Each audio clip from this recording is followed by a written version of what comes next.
Welcome to Structural Dynamics class. So in this class we will discuss about three-dimensional structure analysis. So this three-dimensional structure analysis will enable us to analyze the structure in near real conditions. So when we have a structure which is 3 degree of freedom on each floor. So if you take a real structure, what we'll have is say x direction translation, y direction translation and rotation. So these are 3 degrees of freedom which we have in 3-dimensional structure. So how to analyze that, how to formulate equation of motion for that and how to solve. Okay. So those things we will discuss in this class. So first we will discuss about generation of dynamic equilibrium equation, and then how to formulate stiffness matrix, how to formulate mass matrix, and then we will discuss about the eccentricities what are present in between center of mass and center of stiffness. So if you look at this picture, this is a typical single degree of freedom system, actually a single story structure. So a slab which is supported on 4 columns. Okay, so this slab can translate in x direction, it can translate in y direction, it can translate or it can twist, so that means it can rotate also. So if say it is symmetrical, so all the stiffnesses are same in x direction and also in y direction. So what will happen is it will translate. So if I give motion in one direction, it will oscillate in that direction only. So if you look at say this as a slab and then supported by 4 columns. So if I pull in one direction and leave it, it will oscillate, and if I pull in another direction and it will oscillate, and then if I twist it, it will twist. If I give rotation, it will twist. So if I pull and it is oscillating in one direction, so that means what, it is symmetrical along x axis. If I pull in one y direction and it is oscillating only in y direction, it is symmetrical along y axis. So how it becomes symmetric along x axis or y axis? So if the stiffness of columns, all supporting columns, is same on this side and on this side, and say center is exactly in the center. So the diagonal intersection of diagonal is center of mass and then center of stiffness. If both lie on the same point, then if I pull, it will translate in one direction only, no rotation takes place. And similarly in the y direction also no rotation takes place. But if the stiffness of say any column is different from the other columns, then even if I pull in one direction, it starts twisting. So this will illustrate more, means I will show you a model and illustrate this in little more detail in the next class. Now let us look at this slab. If I give unit displacement or displacement along x direction, it will translate in x direction. So symmetric about x axis and also about y axis. Center of mass and center of stiffness lie at the same point. So we will discuss about how to calculate the center of mass and center of stiffness. And then if they lie at the same point, that means there is no eccentricity. When there is no eccentricity, there is no torsion in the building. So we can develop equation of motion for this one in a very easy manner. Next, so this is mass moment of inertia. So if the slab is moving in one direction, then how much mass is contributing to its motion? To entire mass vibrating in one direction. So that means what, inertia force will consider the total mass. If it is translating in y direction, entire mass is contributing. But if it is rotating, so that means what, all the points are not at the same distance. So here when I am translating in x direction, all the points are moving with the same amount of displacement. But when I translate, all the points are not moving with the same amount of displacement, but they are moving with the same amount of angular rotation. So that's why we consider mass moment of inertia for that. So mass moment of inertia can be calculated as m into a square plus b square. So a and b are the sides of the slab, a square plus b square by 12. So this will come from the first basic principles of mechanics. Then next one is case 2 where there is no symmetry. So that means what, so purposely we have removed one column. If you can notice here, one column is removed. So in this case, even if I translate in one direction, it will rotate and as well as translate in another direction also. So x direction motion will translate in x direction as well as y direction and rotation. So that's what happens. So unsymmetrical about x-axis as well as y-axis. Center of mass and center of stiffness does not lie at the same point, and eccentricity is present in the structure, and then torsion will take place. So now what is center of mass and center of stiffness? Center of mass is usually in uniformly distributed load.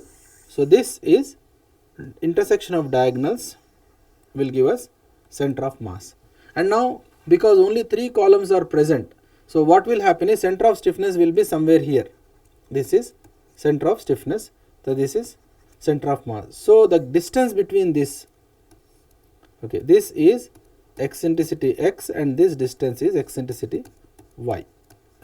So because of this, torsion takes place in the structure. Now let us develop equation of motion. First we need to find out how to develop stiffness matrix.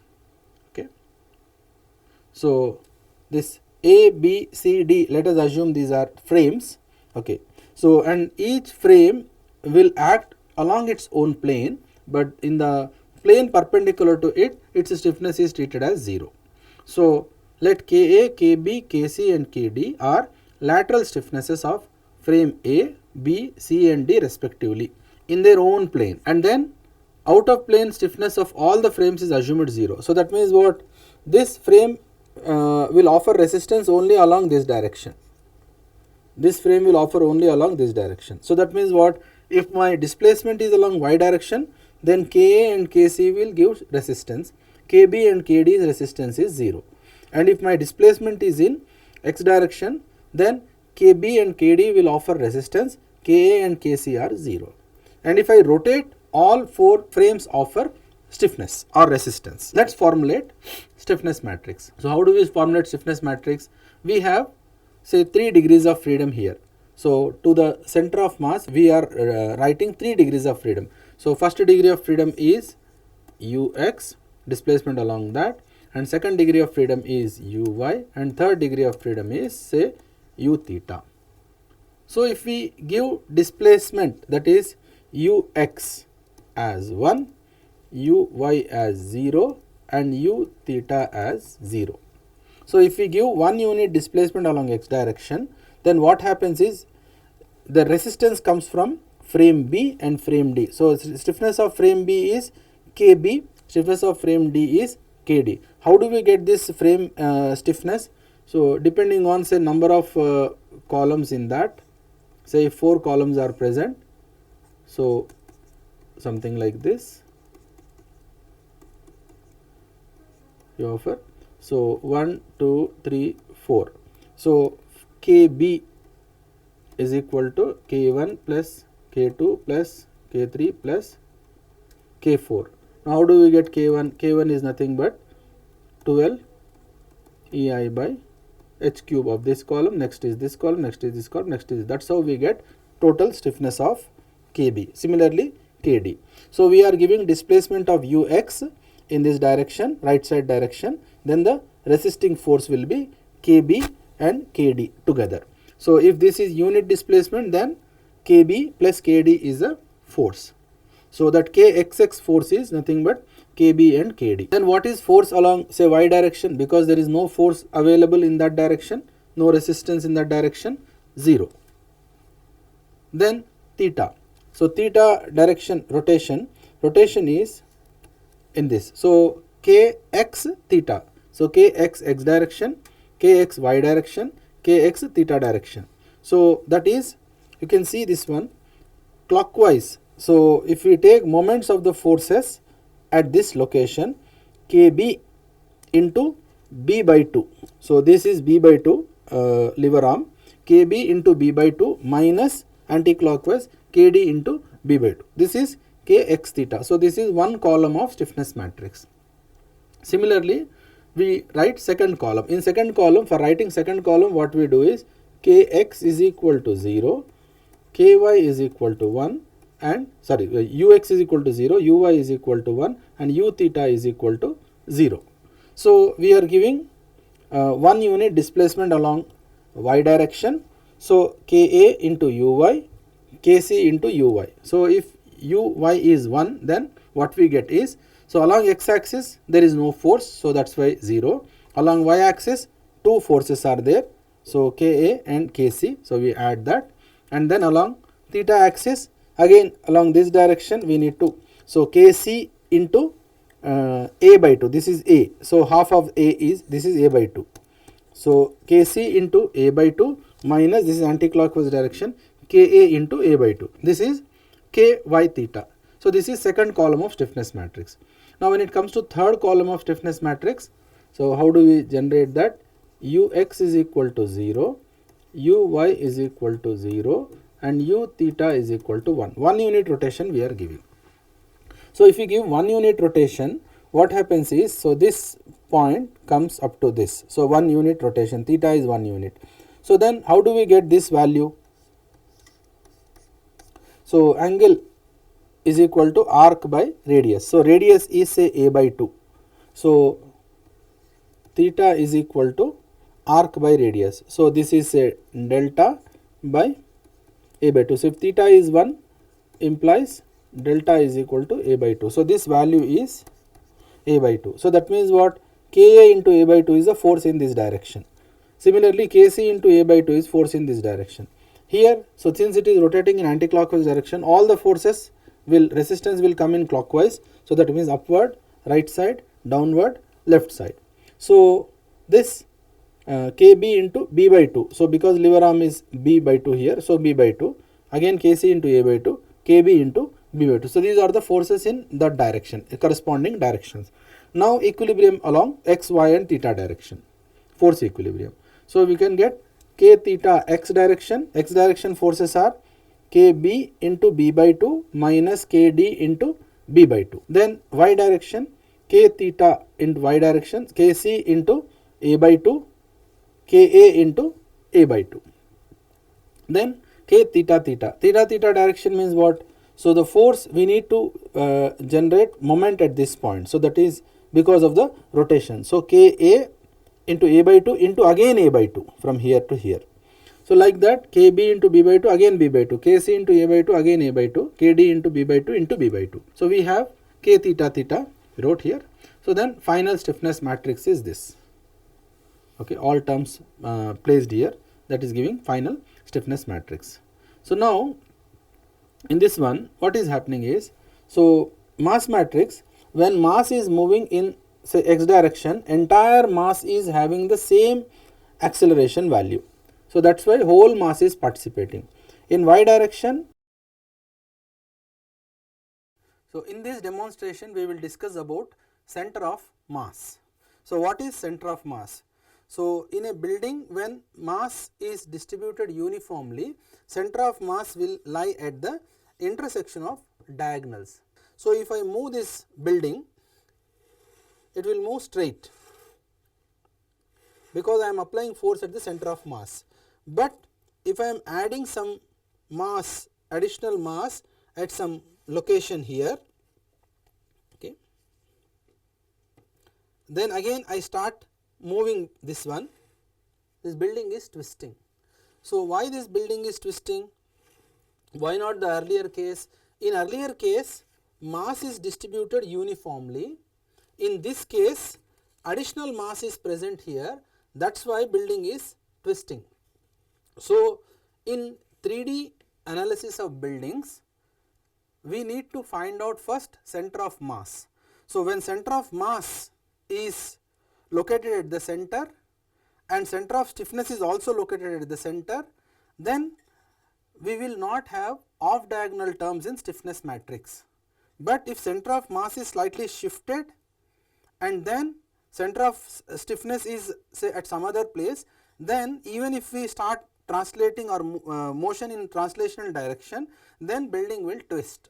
So we will have off diagonal terms in the stiffness matrix. So we need to, as far as possible, we need to maintain center of mass and center of stiffness in a close proximity.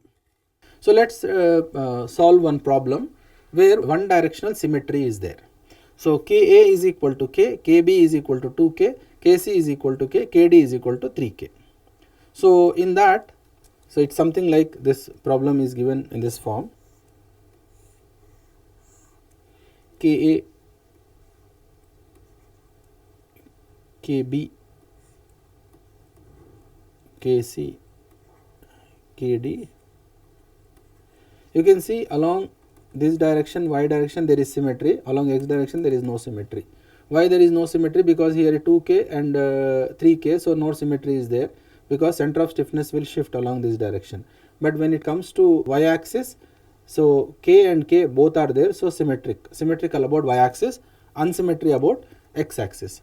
So if we formulate kxs, y theta in the using this previous formulation, so we get this stiffness matrix.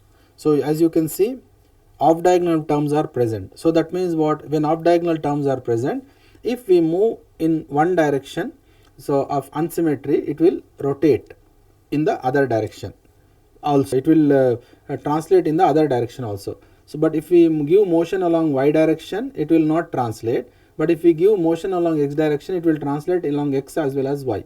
But if we give motion along y direction, it will translate only along y direction. So that's what is a directional symmetry. So now we have M mass matrix, acceleration vector, stiffness matrix, displacement vector, and earthquake ground motion.